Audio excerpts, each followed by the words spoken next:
Hello and welcome to a brand new Arseblog Arsecast right here on arseblog.com. How are you? Hope you're well. Thanks for being here.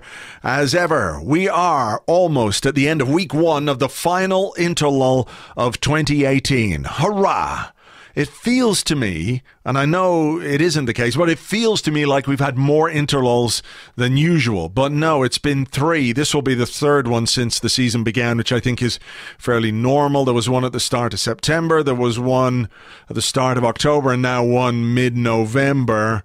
So yeah, this is the 3rd one, but still, it's 6 weeks. That is a fair chunk of time. Like if someone said to you, go away on holidays for 6 weeks, you think that's ages.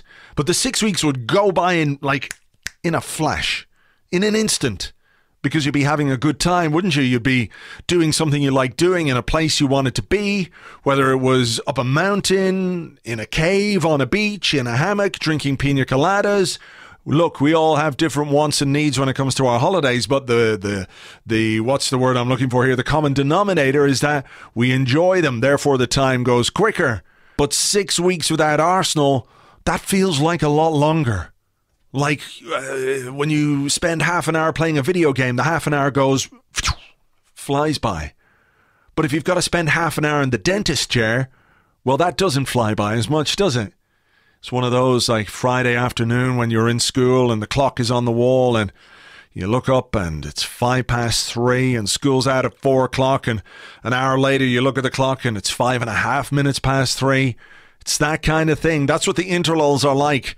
The modern football equivalent of all that. But we do have a podcast for you, at least, to help fill the gap that Arsenal have left behind. In a few minutes' time, I'm going to be talking to David Ornstein, because he's done a very interesting story this week about Reiss Nelson, who, of course, is tearing it up on loan in the Bundesliga with Hoffenheim. Scored 6 goals so far this season, and David went over there to talk to him and Jadon Sancho, his best friend, who of course moved from Manchester City to Borussia Dortmund on loan and then made that deal permanent, and he too is having a great time in Germany. So is there something going on with young English players going abroad? I'm going to chat to David about that and a few other bits and pieces besides. Before we get on to that though, I think we should just take a moment and thank the owners of Premier League football clubs for making sure that Richard Scudamore has a nice Christmas. A nice Christmas. Because he was leaving his job of executive chairman of the Premier League, being replaced by a lady, Susanna Dinenage, who has come from Discovery, the Discovery Group. She was in charge of the Animal Planet channel, the TV channel.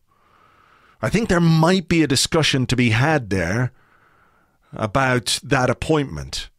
Maybe it's just me, but I think the idea of the Premier League appointing somebody who comes not from a football background, but from a broadcasting background is really interesting. Maybe that tells us what they think about their product, if you like. And that's what the Premier League is, isn't it? It is a product. And what has driven that product, what has driven the value of that product and the worth of that product more than anything else are the TV deals. So I think it's really quite interesting that they brought somebody in with a real background and experience in broadcasting and TV and everything else, and not somebody who comes from a football background, a football administration background, somebody who is looking at football, the sport. This is somebody who's coming in to look at how football can be broadcast into more homes, how they can sell the rights for even more than they've sold them in the last number of years. You might remember when the last deal came in, it was slightly down on the previous deal. They've been going up and up and up and up, but now maybe we've hit the top of the curve. What should we do? Should we think about football, the game? Maybe this is a reaction to the arch capitalism that exists within not just football, but all sport these days. Maybe that's what it is. Maybe the idea should be to give people something back, a bit of what they loved about the game, about what made them fall in love with the game. Maybe we should concentrate on that. Or maybe we should get somebody from one of the biggest broadcasting platforms in the world to see if they can find a way of selling rights for even more than we sold them before. maybe that's just me being, a little bit too cynical. Because what are we fans, if not the lifeblood of the game? The wallet of the game, the purse of the game, the bank of the game, the Fort Knox of the game. We are the gold, which fuels everything else. The cows which are milked season after season, whether it's season tickets or TV subscriptions or merchandise and everything else. Without us, the game is nothing. But they know they've got a captive audience, and they know they can sell us more. More choice. That's what you guys need. More choice. It's not fair that just one broadcaster has the rights. More choice. That's what you need. You need it. Okay, more choice means more subscriptions. But you're better for it because you've got the choice of having to pay more for what you got for one price the last time. But look, no, we have the best interests of football and football fans at heart. Of course we do. We wouldn't just rapaciously squeeze every last penny out of you. No, we wouldn't do that. It's why I have to say I'm a little bit surprised at some of the reaction that I've seen to this £5 million bonus that football clubs, Premier League clubs, were asked to pay to Richard Scudamore, the outgoing executive chairman of the Premier League. He was leaving his post. Susanna Dinenage was coming in at the start of the year. And Bruce Buck, Chelsea chairman, wrote to all the Premier League owners and said, you know what, we should have a little whip around here for old Dickie. He's done a lot for us. He's made us richer. How about you give him £250,000 each and we can send him on his way, because he has made so much for us. He has done so much for our investments in these football clubs that we care about so much. And what better way for us to show our appreciation of that than to give him £5 million. £5 million. £5 million. This is a guy who earned £2.5 million last year. His basic salary was £900,000 a year, but with bonuses, it all came up to £2.5 million a year. After tax, that's around £24,000 per week. So, clearly he needs a bit of a helping hand here. He's only had this job for 19 years. I know his salary has probably increased over the course of that 19 years, but this is what happened. So they ask all the Premier League clubs to give £250,000. Fans rightly are outraged, saying, you know what? Each club could do an awful lot more with that money than give it to a millionaire. £250,000. Maybe it's not a huge amount of money in the grand scheme of things when you take into account footballers' wages and what football clubs turn over and how much money they get. But still, think what you could do with £250,000. You know what you see now all the time? You see groups of fans getting together before games and saying, look, if you're coming to the game, there's a food bank on the way. Maybe you could donate some food, because there are people who have so little that they need food banks to survive, to feed themselves and their kids and their families. I mean, could £250,000 from each football club contribute to that in some way? How many tickets would it subsidise for young fans? How much could you give to community projects? How much could you give to grassroots football to invest in the game? As somebody very cleverly pointed out on Arseblog News in the comments, if they really wanted to honour the work that he did, why didn't they set up a foundation with that £5 million? As he said, the Scudamore School of Sports, statue of the man outside, like Zoolander, the Richard Scudamore School for kids who can't play football good but want to do football good too. Think about what you could do with that £5 million. And so the Premier League then release a statement and tell us that Scudamore has been kept on for 3 years on a consultancy basis, and this £5 million that the Premier League clubs voted for is going to be paid over the duration of that 3 years while he remains in situ as a consultant.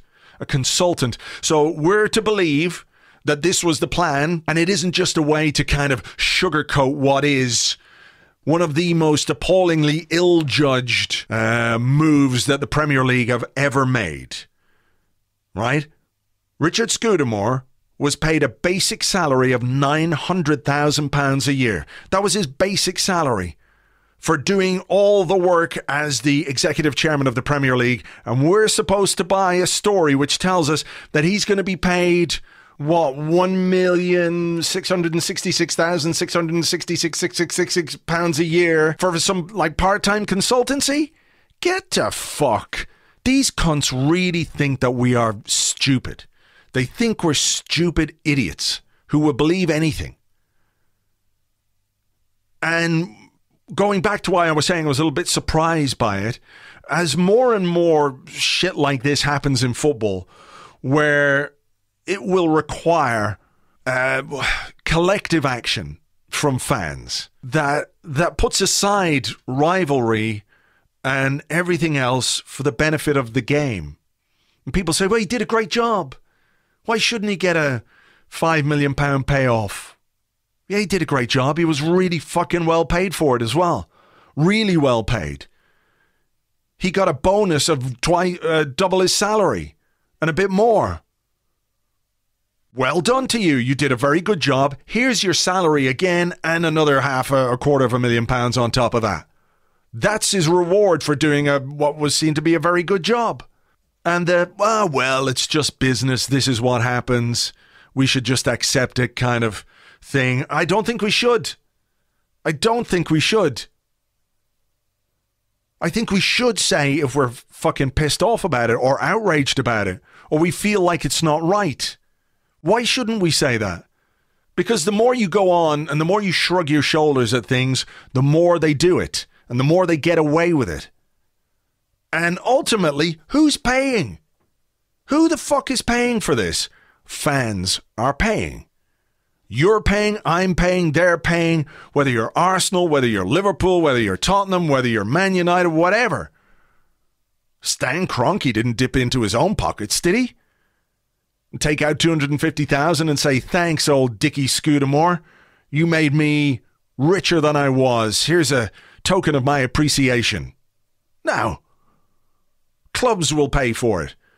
The money that you and I put into our club and other fans put into their clubs comes out when it could do a lot more and goes into the pockets of a rich man.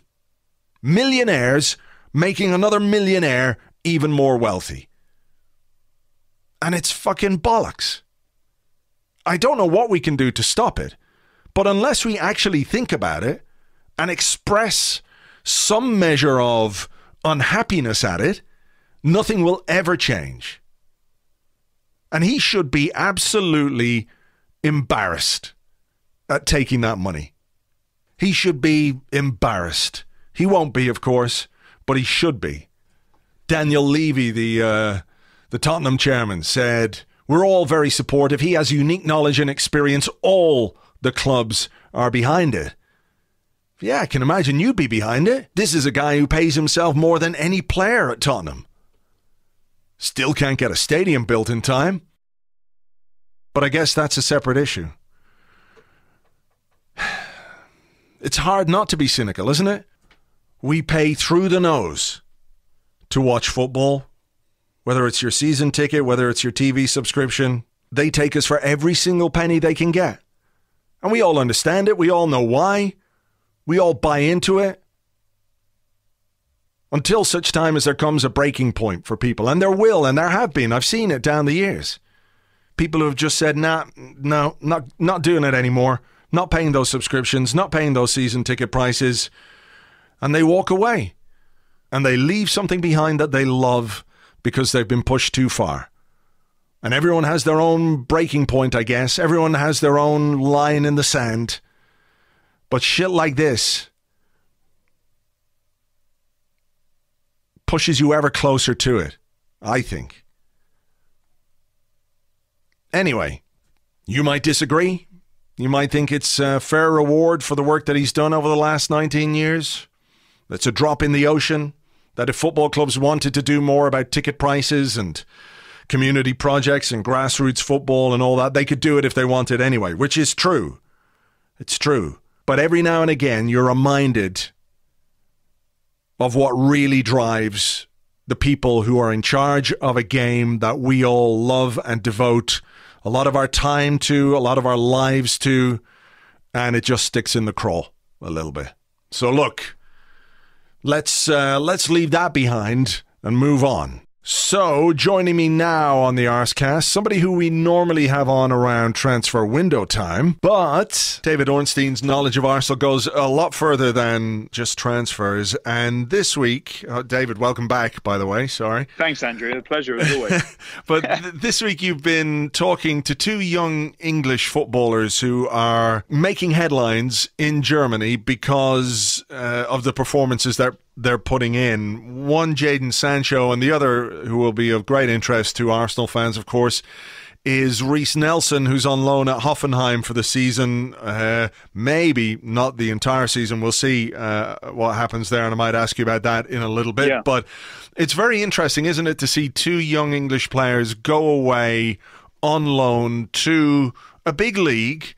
Obviously Sancho is not on loan anymore at Dortmund, but Reiss Nelson is on loan at Hoffenheim. And often we associate these loans with a kind of, well, we don't know quite what to do with them at this stage in their development, so we'll throw them out there, see if they can go to a Dutch club or a French club and maybe play a few games and man up a bit, as it were, mature as players. But what Reiss Nelson is doing is really something else.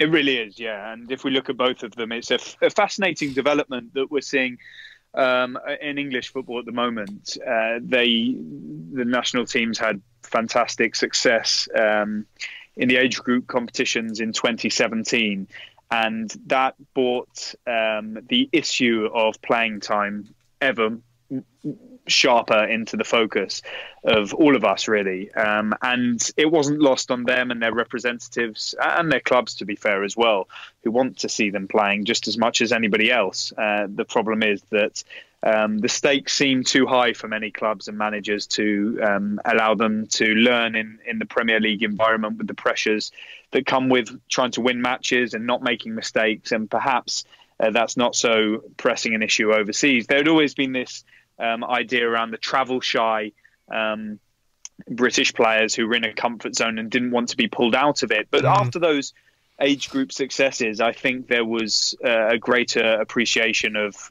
the possibility and of going abroad and the desire for clubs overseas to take English talent, because in countries like Germany and the Netherlands, English players are incredibly highly regarded. Spain also, although none, Marcus McGuane from Arsenal aside, have really made the move over to Spain at a young age.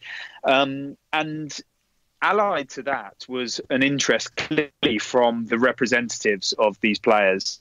And I know from a while back, actually, the representative of Reiss Nelson and Jadon Sancho, who also represents Chuba Akpom, formerly of Arsenal, they were talking to Borussia Dortmund a few years ago about taking Akpom over there.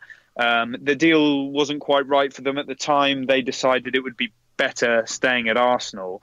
And I think with hindsight, they saw that was the wrong decision. He didn't get any game time at Arsenal, a bit of injuries, bit of loan deals, and then has gone off to PAOK Salonika now. And they learned from that, sort of, you could call it a mistake or that occurrence, and decided to make the leap this time round. And it's paid off spectacularly, so much so that I think many are now going to, or I know many other agencies and agents of English and British players are looking at the example of Sancho and Nelson in particular. There are other players, of course, as well. Reece Oxford have been at Mönchengladbach. There is another boy at Mönchengladbach now who is not playing so much in the first team, but he's fluent in German and he's very highly regarded there.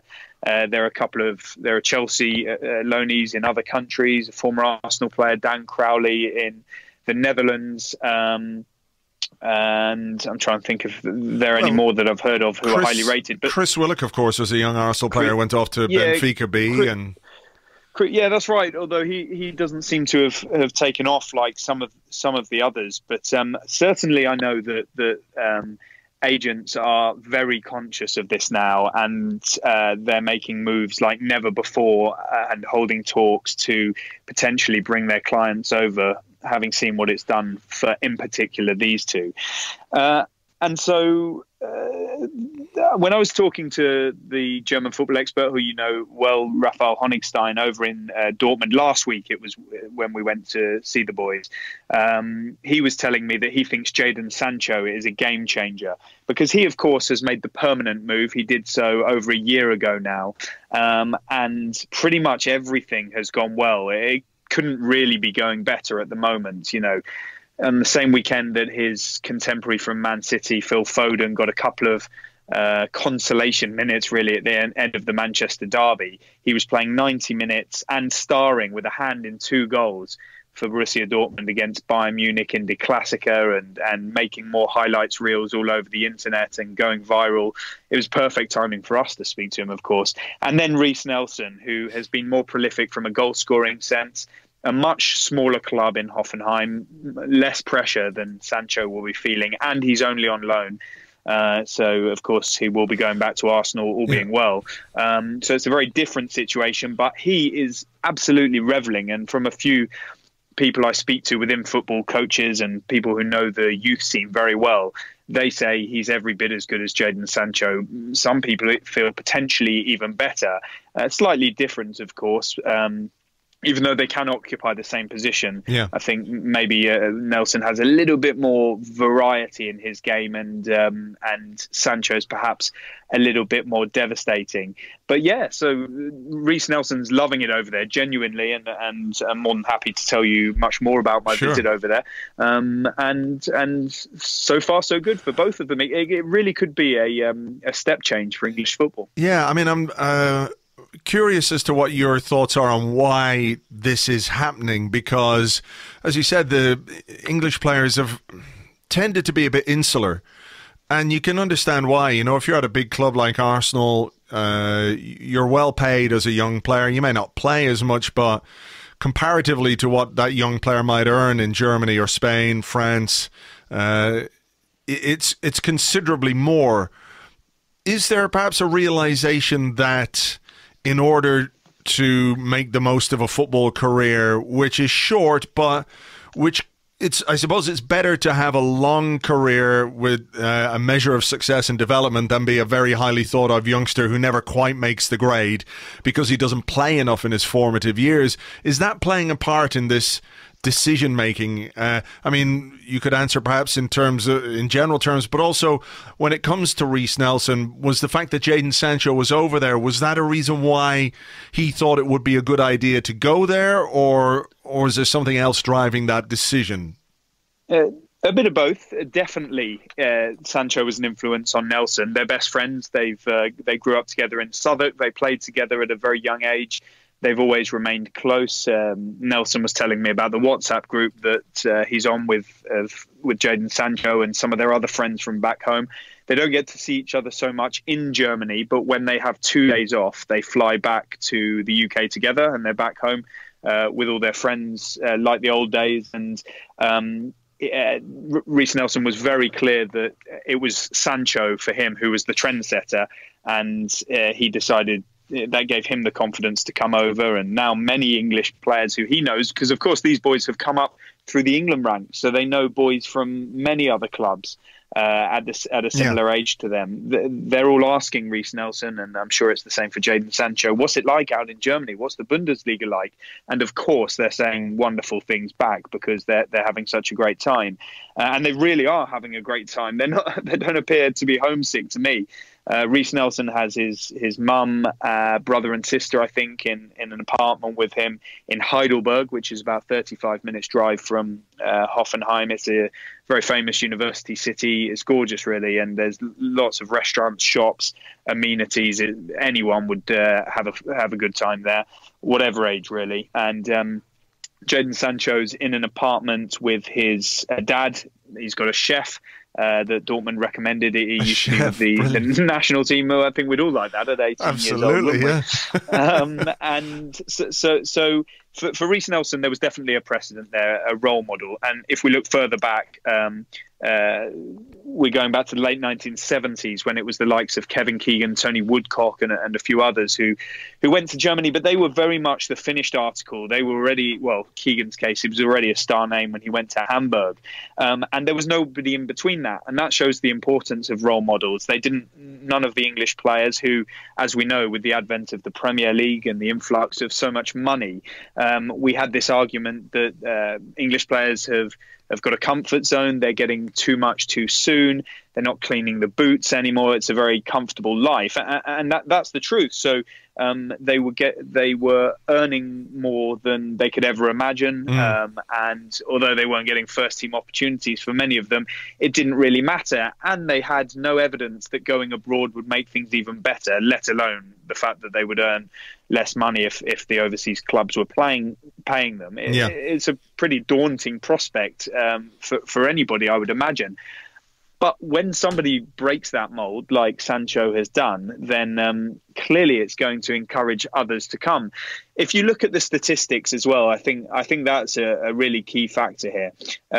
This week, there were 61 English qualified starters in the Premier League, 27.7%. And that the average for the season now stands at 29.8%, which is down from, I think, 33% roughly at this in the 2017 to 18 season. The all-time low is just a couple of percent lower. So and that was from a couple of years previously. In the top 6 clubs, it's even lower. 21.2% of players, of English qualified players, were starting for the top 6 clubs last weekend. So it's a pretty bleak picture. I think if you look at the minutes played by players aged 21 or under in the Premier League so far this season, it's just 5.3%. And I think the penny is now finally dropping. That combination of foreign leagues and clubs seeing how good the English players are via the tournaments and success and their scouting of club football. They're playing it much more regularly in the sort of Youth Champions League or whatever it's called now, so they're getting exposure to these other clubs, and that key thing, the opportunity. When I said it to you at the start of this answer that it's a bit of both, there may be something else in this as well. There may be representatives and agents who are sensing new markets and new money for their clients, and playing the long game here, knowing that a stop in Germany and getting 90-minute sort of football or being able to score goals in the case of Reiss Nelson in the Bundesliga and in the Champions League is going to significantly increase the player's value coming back to the Premier League, potentially, if they just see it as a stepping stone, or even to, in the case of Nelson, in the case of Sancho, perhaps even bigger things, some of the very biggest clubs in Europe, which is great for them and their representatives from a career point of view, and also a financial point of view. Yeah, I suppose it's interesting, isn't it, that this is coming at a time when we're not quite sure what it's going to be like for young English players if they want to go abroad, if they want to go to Europe in the future. You know, until or up until now, it's still possible to travel and work and live in the 27 member states of the European Union. With everything the way it is right now, we don't know if that's going to be the case, if that's going to be something that they'll enjoy in the future, which would obviously be a terrible thing, I think, for those young footballers from England, and also for footballers who come from Europe to play in England. So that's a different discussion, though. The timing of it is quite interesting in that regard. But when it comes to Nelson himself, you know, he's scored 6 goals now in whatever it is, 8 games or 9 games. Do you think that he has exceeded his own expectations in terms of what he wanted to achieve this season? Because he surely would have liked, thought, I'm going to go, I'm going to play, I'm going to try and make an impact when I play. But to win games for Hoffenheim, to score, he came on the other day and scored within 90 seconds of coming on. You know, he's having a huge impact. He must be thrilled at the way it's gone for him, because when you are targeting a first-team place at Arsenal, which is what he says he wants. He wants, in your piece, he says he wants to come back and be a legend at Arsenal, which is great, and we all want that for him as well. He's not doing his chances any harm at all, is he, by making that kind of an impact so soon? Yeah, and without sort of meaning to plug my plug away and video pieces too much, I would urge people to go and watch and read them, because you can see the in his words and his facial expression, the sort of enthusiasm and invigoration that he has for what's going on out there. It's absolutely incredible. Surely he didn't expect it to be going this well. It's a bit of a dream scenario for an 18-year-old boy. 6 goals in 7 league games it is, actually, and right. 1 assist in the Champions League as well, coming on and, as you said, at the weekend winning a match for Hoffenheim, and being a very popular member of the dressing room, from what I hear. I've been told that he is, from people outside of Hoffenheim who know the club and staff there very well, that he has impressed Julian Nagelsmann incredibly in the way he has always been asking questions, seeking extra work, seeking advice on which areas he can improve on, and putting that into practice as well.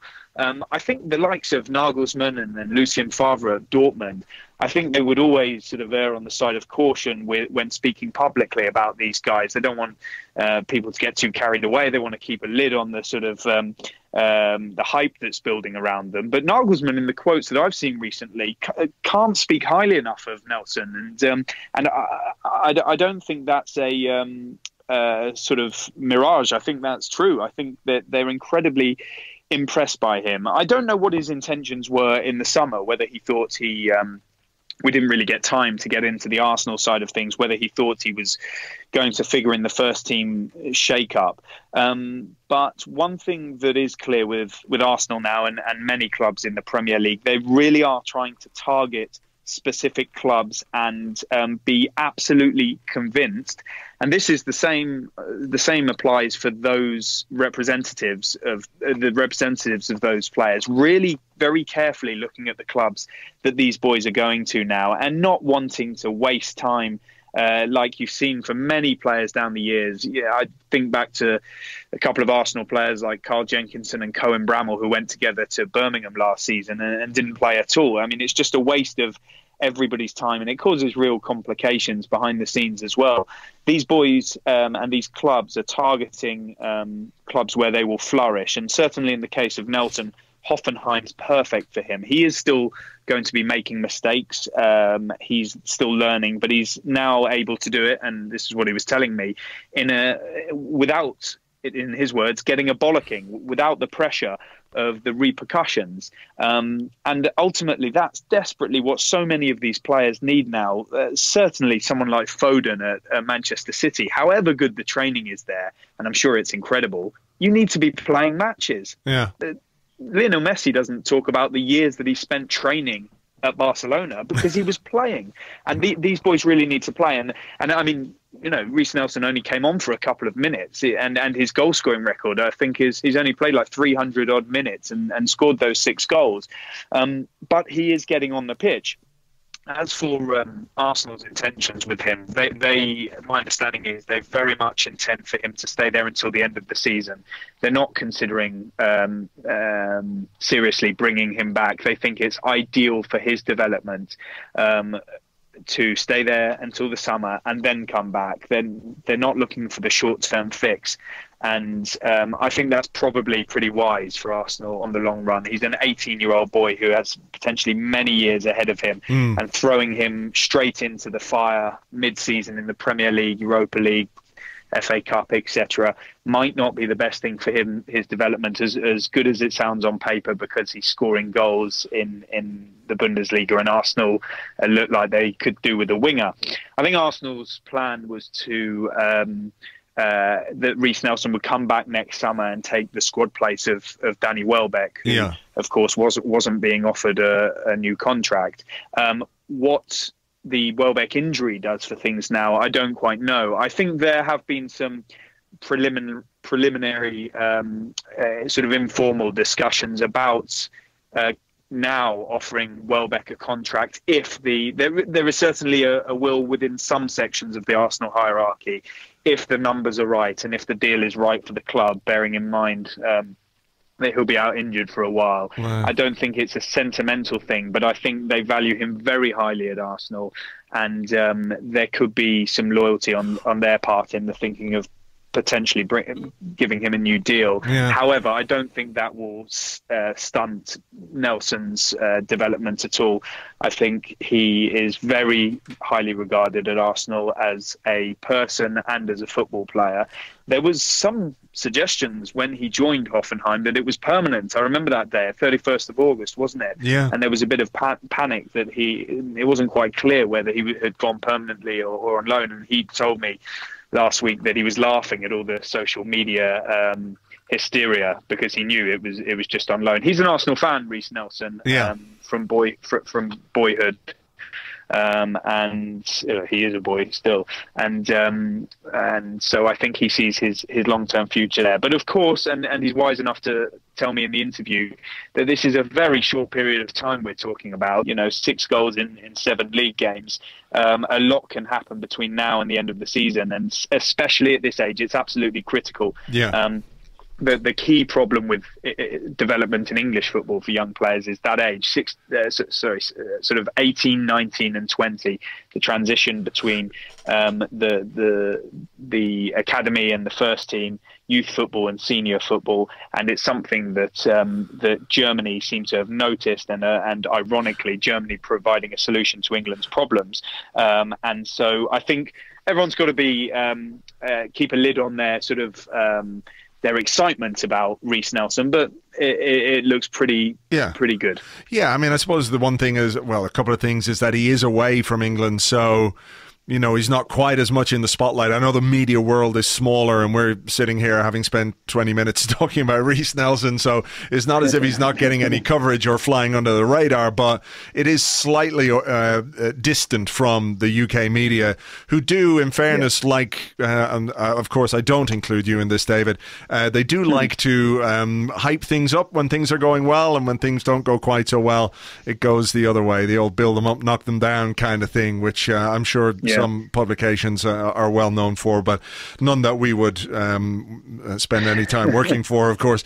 The point that he has signed a new 5-year deal with the club is very positive as well. Interesting about the January thing, and quite interesting, I have to say, about the Danny Welbeck situation, because I'm curious as to why they would offer him or think about offering him a new deal if they weren't until now. I mean, what's your sense about, if you know, maybe you don't, but what's your sense about what Danny Welbeck would like as he heads towards 28 years of age? That's something that people haven't really thought about or spoken about too much. It's like whether Arsenal should offer him a new deal, but not whether Danny Welbeck necessarily wants a new deal at Arsenal, with Lacazette there, with Aubameyang there, with Reiss Nelson coming through. Maybe he does want to go somewhere and spend 3 or 4 seasons as the number 1 man at a slightly smaller club. Well, Danny Welbeck is a great lad. He's a very wise boy. He's got good support around him. He's represented by his 2 brothers.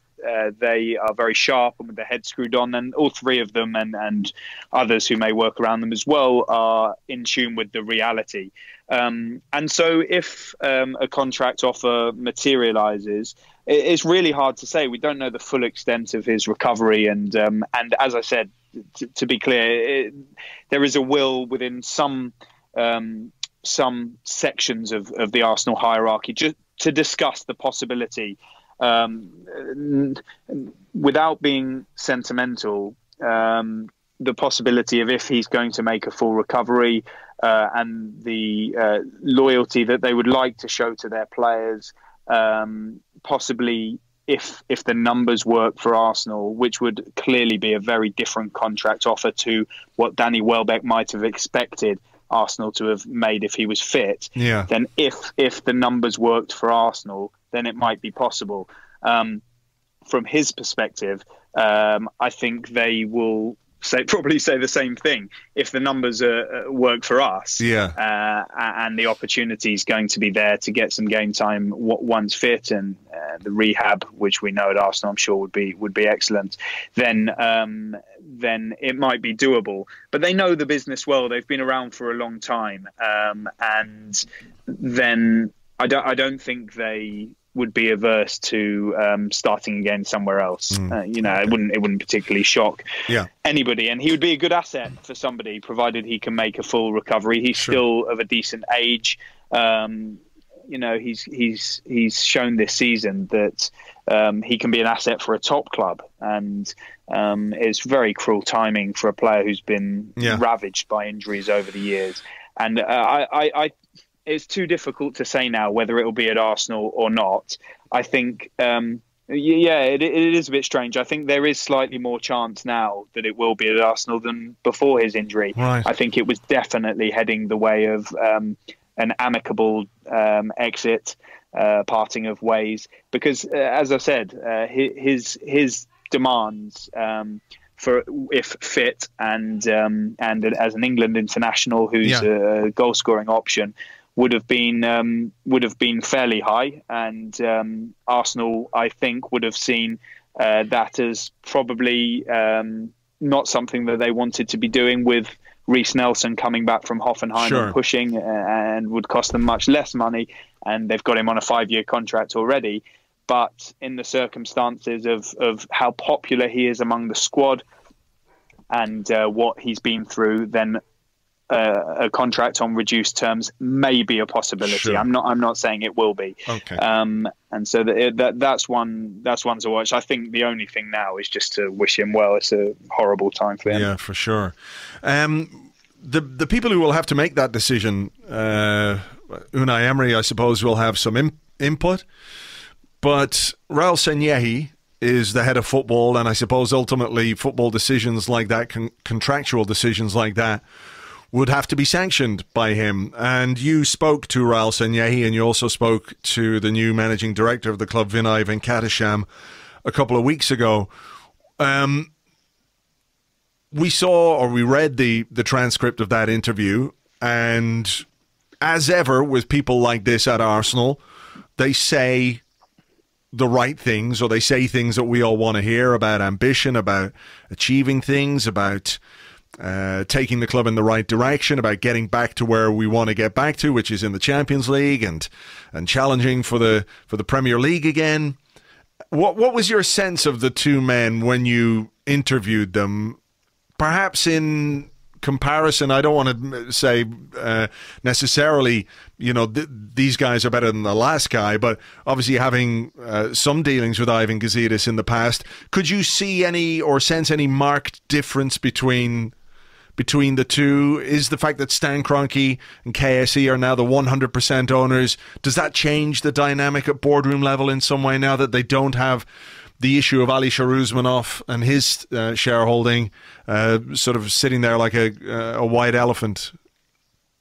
Well, there was a marked difference in the atmosphere at London Colney that day to when I was there towards the end of last season, for obvious reasons, because Arsenal were winning when I was there, and the new era, and everybody is upbeat. There's a great intensity and positive atmosphere around the place, whereas it had got pretty dark at times last season and on many occasions in recent years.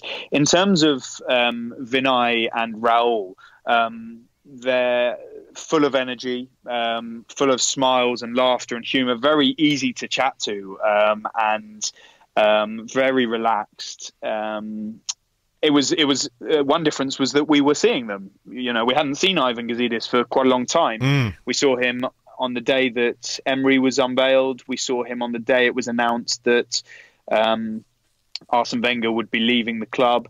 And prior to that, we hadn't seen him do any interviews for a long, long time, having done a lot, comparatively a lot, compared to his contemporaries at many other of the leading clubs in his early years at Arsenal. But Ivan Gazidis was really scarred by, I think, by the criticism he received throughout his tenure.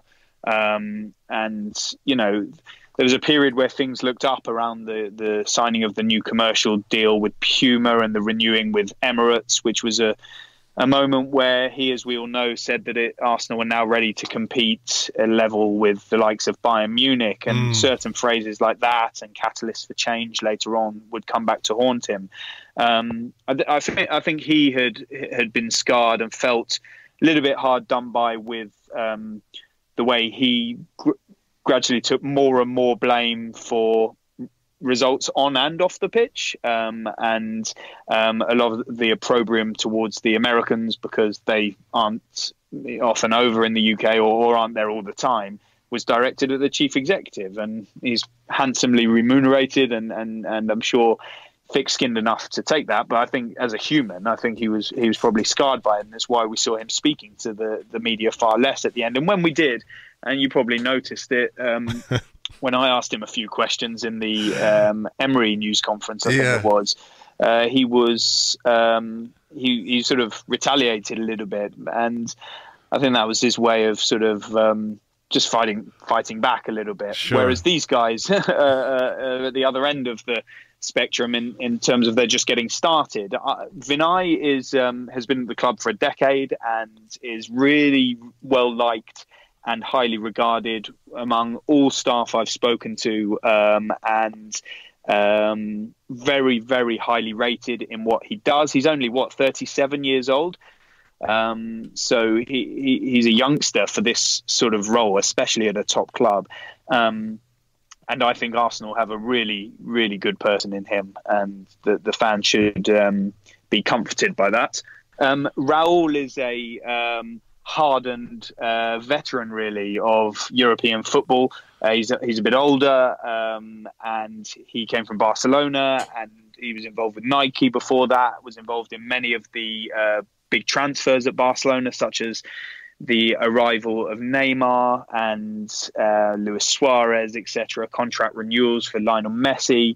And he deals with, he moves in circles of European football, like the ECA, around agents, the likes. He can deal with the likes of Jorge Mendes, Kia Jarabchian, etc.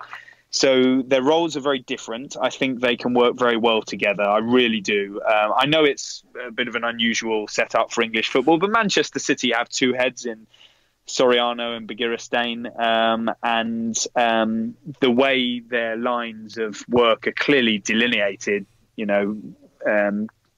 Vinay focusing purely on the sort of management and commercial side of things, whereas Raul was focusing on the football side of things.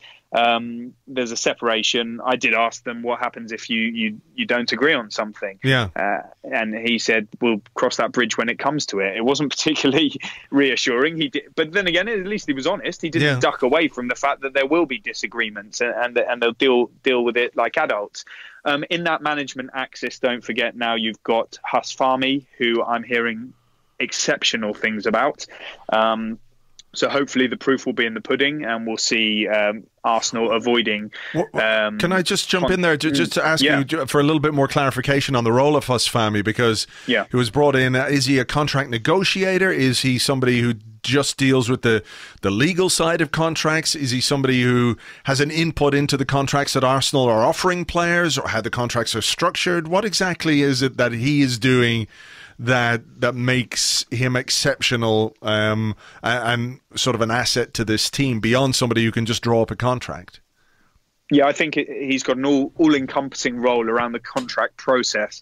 So he will very much be invested in the decision to offer players contracts, not based on the footballing side, of course, but based on the financials, being very much across the budget on what can and can't be spent, and the value relative to the age and the profile and the statistics. And that's also where Jason Rosenfeld plays a very, very important role. He's He gets very little media coverage. I barely ever hear his name mentioned, but he's extremely influential at Arsenal. And Huss is key in and amongst that as well. The drawing up of contracts, the negotiating of the contracts, the delivering news and dealing with the agents and players themselves on the contractual front. He's said to be very sharp, on the legal side as well. Of course, that's his background with Team Sky. I don't think there will be nearly as much procrastination as there was before. I think they will get things done pretty clinically. Well, we've seen that with Ramsey, whether you like it or not. And so I think he's powerful in the decision-making process in terms of what they can and can't do, and also in the execution of the contracts. In terms of the very minute detail of exactly what he does within that, I'm not privy to it. And then, of course, you've got Sven Mislintat, the head of recruitment, who's taken on, as we can see, a bigger role than just player recruitment, because he was one of the key men involved in the decision to appoint Unai Emery and the interview process for the new manager. Wow. I get the sense from speaking to Arsenal that it's possible, by no means certain, but possible that they could be looking to bring in a technical director. And that will raise very interesting questions if they were to do that, because Sven has sort of taken this more expanded role, it would seem, and where would that put Raul Sanllehi as the head of football? Would it be Sanllehi's man? Now he is the man in charge of football. How would everybody work together? Because Ivan Gazidis put this structure in place, and he's now not there to see the fruits of his labour, so to speak. He put Vinay he and the American ownership put Vinay and Raul together. They obviously didn't choose that, but they know each other. They have done for a long time through Barcelona and Arsenal, and they get on very well. But nobody. Ivan put Sven and Raul together on the football side, and Arsenal fans will obviously hope they get on, and we've got no reason to believe they don't. But many people in Raul Sanllehi's position like their own man working with them. So let's see what happens on that front. Right. But I've just had a bit of a sense that there may be some consideration around a technical director, but nothing concrete on that. So let's see. But on your point about the ownership changes, that will be fascinating to see how that plays out, because Arsenal's budget is restricted by no Champions League football. As we've seen and heard, they're very unlikely to spend in January. Not definitely, but certainly there's not a great deal of money available, and there wasn't huge amounts of course last summer. And the question for the Americans, now that they have sole ownership and none of their investment will potentially be beneficial to Alisher Usmanov anymore, is will they inject some of their own money for the odd signing here or there, if they can be convinced that that it's worthwhile and can help Arsenal towards success. You asked them that, and the line that they gave, and it's one we've heard before, is that they're committed to this self-sustaining model. So we spend what we earn, and that's understandable from a business point of view, but it doesn't necessarily tally with the stated ambitions of KSE when they made the offer in the offer document about getting back to Champions League. And I think we can all accept that money is a very important factor when it comes to football and football success. It's not necessarily the only factor. You can improve, you can make improvements in other ways, of course, which is what Arsenal, I suppose, are hoping with Emery and this new footballing structure. But it does help. And it all ties in, doesn't it? That the football side of things, the business side of things. Like, it's easier for Raul Sanllehi to achieve things as the head of football if the business side of things brings in more money. But it's easier to bring in more money if we're achieving things on the pitch or back in the Champions League, and we're playing blue chip European football rather than the soggy gone off yesterday's chips of the Europa League group stages, for example. So even with that line, I mean, did you get any sense that maybe that might be something that KSE would consider? Well, that's obviously the sort of company line that was trotted out with that answer, and I think broadly speaking, that's the plan. Yeah, they're working on the basis that that's the plan. However, I would suspect that those involved in recruitment at Arsenal on the football side, so you're talking Raul, Sven, and certain others, I think they will present a case to the American owners that. If they feel that they can sign a world-class talent, I don't know, say in the past that there were the reports linking Arsenal with Ousmane Dembele at Barcelona in the last transfer window. And of course, Arsenal admire him, and they have that link from Mislintat to him from he signed him for Borussia Dortmund and I think sold him to Barcelona. So if they can convince the ownership, and I'm sure that they will try, that a certain player at a certain point in the future is a viable, is a gettable target, but they need an amount of money, then I'm sure they'll present that case. The answer, I have no idea what will come back from America. Some who know the Kroenke family, who I have spoken to in the past, say no chance. You would have seen it with their American teams. We know how they operate. We've seen it with Arsenal.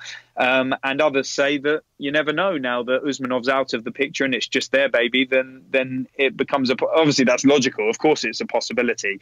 We've got no evidence that will suggest it's possible, but I think there will be a desire from within Arsenal for them to inject some funds. The big question is how that will sit with financial fair play, because Arsenal can't just take money from their ownership without being able to match it in revenue. We just do what Man City did, and just get somebody else, make it look like someone else is paying for it, and you get away with it scot free. Yeah, there's of course that possibility, but doing things the Arsenal way in inverted commas would certainly suggest that won't be a course of action. And Arsenal have got the very serious consideration of financial fair play with a high wage bill, reduced revenues, and the Adidas deal will help, of course. And I think their key aim is to get back into the Champions League, and then the spending money will become slightly greater. All right. Well, look, we'll wait and see what happens. It does promise to be interesting to see how it all goes, because I think we all think that Unai Emery needs 2 or 3 transfer windows to get the right kind of balance in his squad. And maybe the role of someone like Sven Mislintat will become ever more important. If spending is restricted and we've got to bring in more players like Mavropanos and Guendouzi than Aubameyang and Lacazette, that might be a way of getting around it. But anyway, look, go on. There was they're very proud at Arsenal of the Guendouzi signing, a classic Mislintat acquisition. And I think his role is potentially going to be key. Of course, he's got a history of it in his career now of unearthing talent, I think that will be a key focus for him and the club.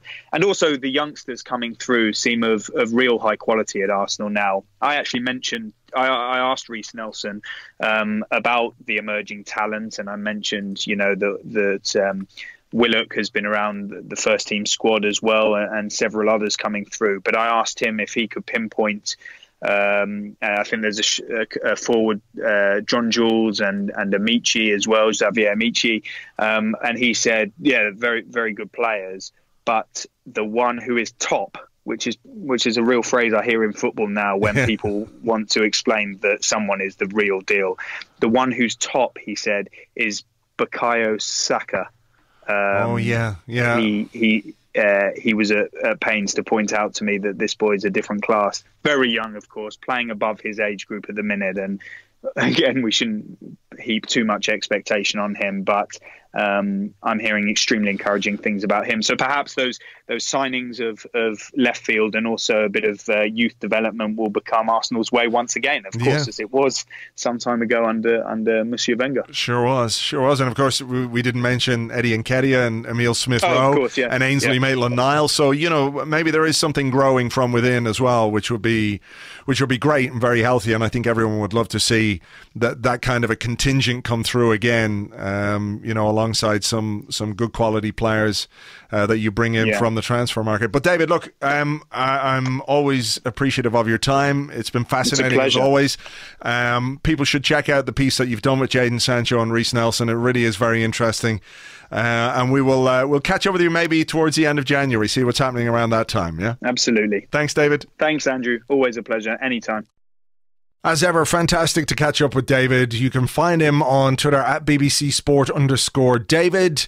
Do check out the piece that he's done with Reiss Nelson. It's well worth a read and well worth a watch if you can find the video. And we will try and talk to David again a bit later in the season, perhaps after the January transfer window closes, during which I'm sure Arsenal are going to do lots and lots of exciting business, which will thrill us and help us finish in the top four and win the Europa League. So that's a little bit down the line. We'll deal with that with David after the January transfer window closes.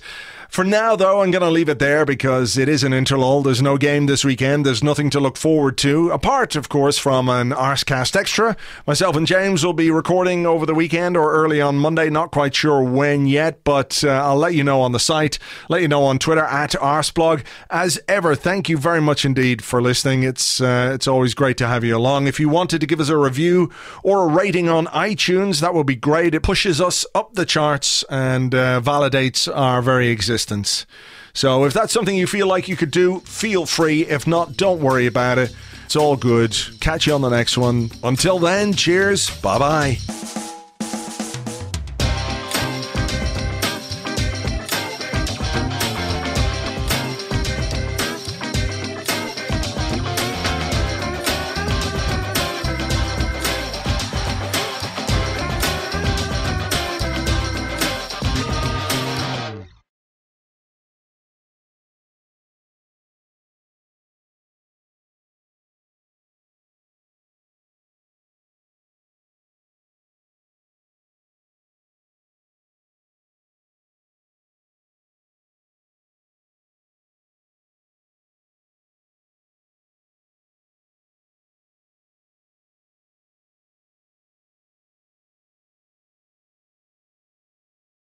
Arsenal Football Club today announced a contribution of £1.2 million to Facebook owner Mark Zuckerberg. This is to acknowledge his contribution to the fact that without Facebook we wouldn't have so many Facebook likes. Chairman Sir Jibs Keswick said, "In completely unrelated news, season ticket prices are going to go up the same percentage amount that's equal to £1.2 million.